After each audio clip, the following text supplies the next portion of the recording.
Good morning, students. Welcome back to our channel. Hi, I am Priya Dharmesh Tiwari from Best English School. Today we are going with subject Hindi for a standard first. Chapter name is पगड़ी. Yes, आज हम जो है chapter 10 में पगड़ी के बारे में पढ़ेंगे. चलिए देखते हैं पगड़ी के साथ हुआ क्या था इस पोयम में. तो चलिए अब हम अपनी पोयम स्टार्ट करते हैं. मैली पगड़ी इतनी रगड़ी इतनी रगड़ी इतनी रगड़ी, रह गया मैल न रह गई पगड़ी.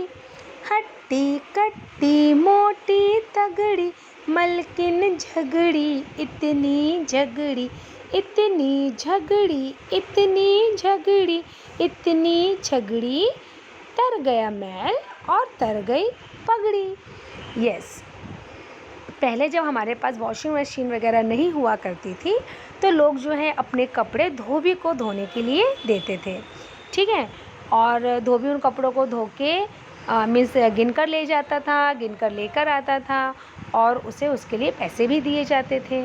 ठीक है, तो ये धोबी कौन होते हैं? जो हमारे कपड़े धोते हैं, प्रेस करते हैं.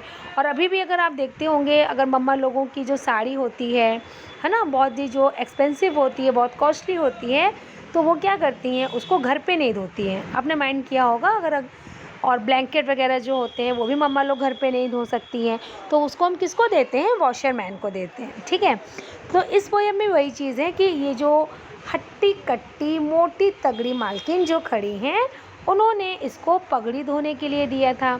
और इसने जो है मैल छुड़ाने के लिए इतनी कोशिश करी, मीन्स उसको इतना धोया, इतना रगड़ा कि जो है पूरा जो है पगड़ी फट गई.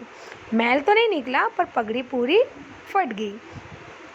और जब मालकिन की पगड़ी फट गई तो वो उससे बहुत झगड़ी कि तुमने मेरी पगड़ी पूरी फाड़ दी करके, है ना. और इसमें फिर क्या हुआ है कि ना मैल रह गया है और ना पगड़ी रह गई है ना. अब आप इस पोयम को एक बार फिर से रीड करते हैं. आपको भी ये पोयम मेरे साथ बोलनी है, मेरे साथ रीड भी करनी है. Okay, let's start. मैली पगड़ी इतनी रगड़ी इतनी रगड़ी इतनी रगड़ी, रह गया मैल न रह गई पगड़ी.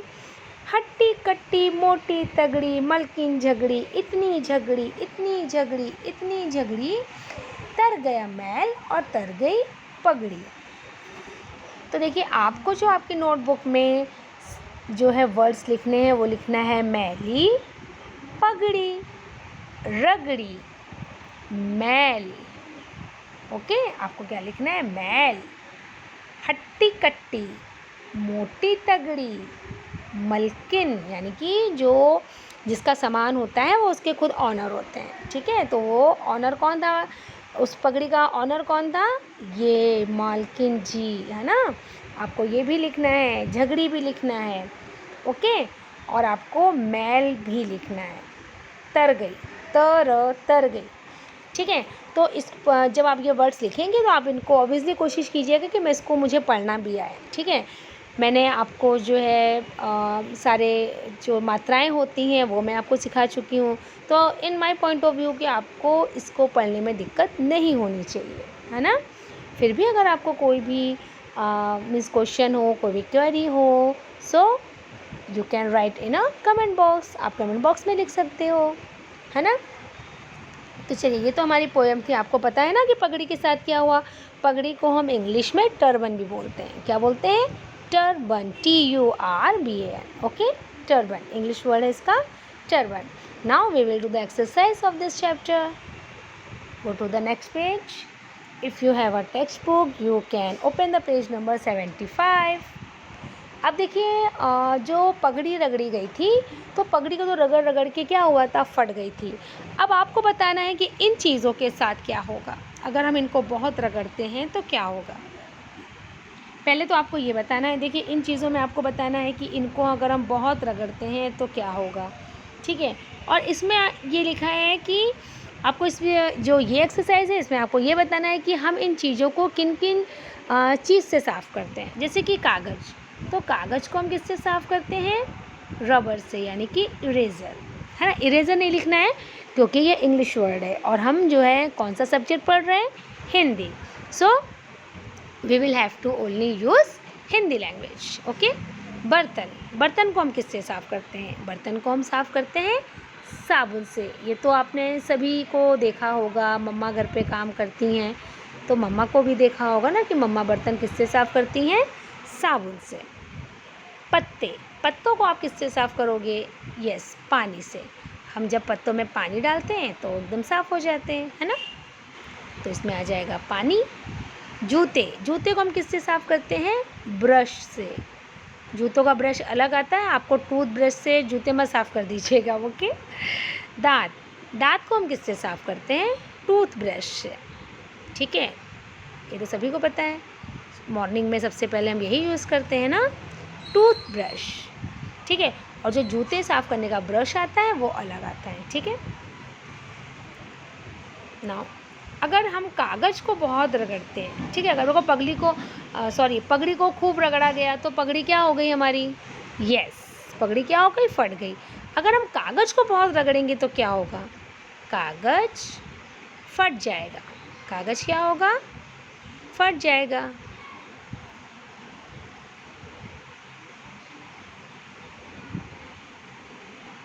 कागज़ फट जाएगा। ओके। आपने तो ये इस क्लास में भी करते हो ना, जब आप इरेज़र से जो है कागज़ को बहुत ज़्यादा पेज को रगड़ते हो तो वो क्या हो जाता है? फट जाते हैं ना। बर्तन, बर्तन क्या होंगे? बर्तन तो चमक जाएंगे। बर्तन क्या होंगे हमारे? चमक जाएंगे। तो आपको यहाँ पे लिखना है बर्तन चमक जाएंगे। फिर है जूते, जूते भी क्या होंगे? जूते भी चमक जाते हैं ना। जूतों को भी हम बहुत रगड़ते हैं तो वो क्या हो जाते हैं? चमक जाएंगे।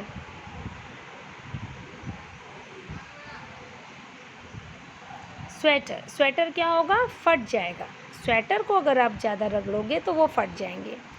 आपको पता है कि स्वेटर को तो हम जनरली हम जो डिटर्जेंट यूज़ करते हैं वो भी यूज़ नहीं करना चाहिए, क्योंकि स्वेटर क्या होते हैं बेटा? बहुत सॉफ्ट होते हैं और उनके लिए हमें जो यूज़ करना पड़ता है उनको साफ़ करने के लिए, तो हमें लिक्विड यूज़ करना पड़ता है। तो उसके लिए ईज़ी आता है ना? आप ईज़ी से स्वेटर को धो सकते हो। बहुत सॉफ्ट से है। बहुत से लोग तो शैम्पू भी यूज़ करते हैं स्वेटर को धोने के लिए, जिससे जो क्या होता है, स्वेटर की जो सॉफ्टनेस होती है वो बनी रहती है। फ़र्श, फ़र्श तो देखिए लिखा ही है चमक जाएगा, है ना? फ़र्श आपका चमक जाएगा। नाउ अब हम क्या करेंगे? अब हम जो है पगड़ी देखेंगे। अगर आप अभी तो आपने पगड़ी की पोएम सुनी है कि पगड़ी देखिए, ये भी इसने पगड़ी पहनी हुई है ना। अब मैं आपको पगड़ी की पिक दिखाती हूँ कि पगड़ी कैसे होती है, और इसका सबसे ज़्यादा यूज़ होता है पगड़ी का, तो वो राजस्थान में होता है। राजस्थान के जो भी जेंट्स होते हैं, यानी कि जो भी आदमी लोग होते हैं, वो इस पगड़ी को ज़रूर यूज़ करते हैं, और ऑब्वियसली सबके सर पे पगड़ी ज़रूर होती है। ठीक है। और जो है पगड़ी जो है राजस्थान में हो तो अगर आप देखें तो वो जो है उनकी डिग्निटी भी है, उनकी एक पहचान भी है।